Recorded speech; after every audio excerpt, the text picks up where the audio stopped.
Auvergne, on trouve environ 350 à 500 couples de buzzards cendrés. Cette population niche en très grande majorité dans les céréales. Aujourd'hui, les Limines sont une zone agricole intensive qui plaît aux buzzards. Les femelles ne sont jamais très loin des nids, donc quand on voit une femelle début mi-juin, c'est toujours très bon signe.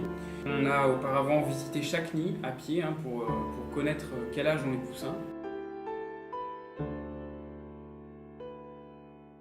Cette année, on a fait appel à un bénévole qui vient de Vendée, qui est actif au sein de la LPO Vendée déjà. On a essayé une méthode qu'on n'avait encore jamais faite en Auvergne, qui est encore peu répandue en France, mais qui est en train de se répandre, c'est l'utilisation des drones.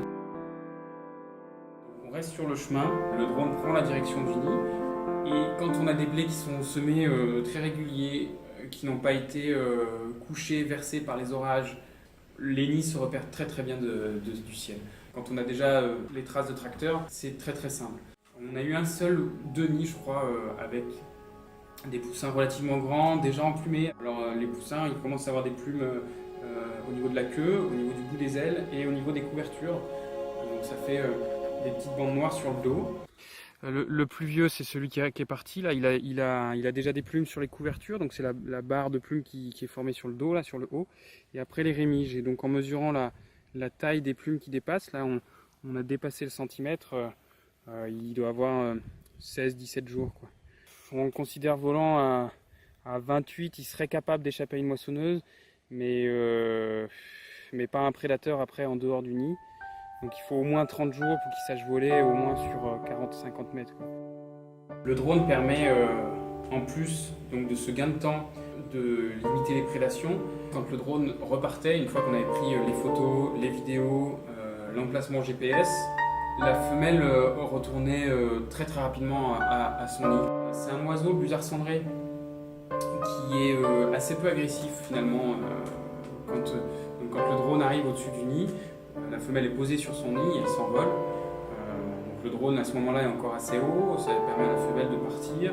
Elle évite le drone et à aucun moment elle cherche à attaquer le drone, même quand on descend à quelques mètres au-dessus du nid. Elle reste à distance, alors elle crie, elle alarme, ce qui est assez normal, mais on n'a pas observé de signes d'agressivité vraiment comme elle pourrait le faire sur un renard ou une corneille. On estime que le stress engendré par la visite au drone est en tout cas moins importante qu'une visite à pied par un homme.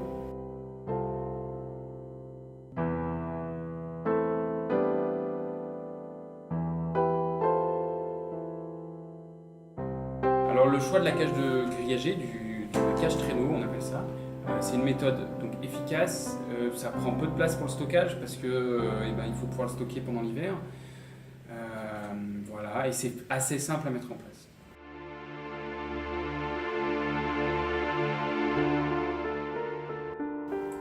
Attraper les poussins, on met tout ça dans une boîte pour qu'ils soient à l'ombre, à l'abri du stress. On pose ça de côté, on enlève le nid, on arrache le blé, on met de côté, on nivelle un petit peu le sol pour que ce soit plat, pour pas que le grillage, qu'il y ait un gros trou sous le grillage, que les poussins passent la patte au travers et puissent se casser la patte. On pose du blé à l'intérieur des cages pour refaire un nid naturel. Là on essaye de reproduire au maximum le nid naturel. Donc, on tresse le blé à l'intérieur de la cage pour qu'il se tienne, sinon il va tomber. C'est important cette étape pour dissimuler le grillage, pour faire de l'ombre aux poussins, puisque par la suite ils vont passer une petite partie de l'été dans cette cage sans pouvoir en sortir. Ensuite on remet le nid et puis à la fin on remet les poussins, éventuellement les œufs. On ne fait jamais ces interventions sur un nid où la ponte, il n'y a aucun œuf qui n'est éclos, puisqu'on a des fortes chances que la femelle abandonne son nid si on intervient sur les œufs. Donc il faut attendre que les poussins soient nés pour intervenir. Quand on laisse des cages au milieu de nulle part sans aucun blé, le soir ou tôt le matin, on voit les poussins qui sont collés au grillage, qui vont passer la nuit contre le grillage. Donc là c'est vrai qu'au moindre prédateur qui passe, ça reste quand même un repas de choix.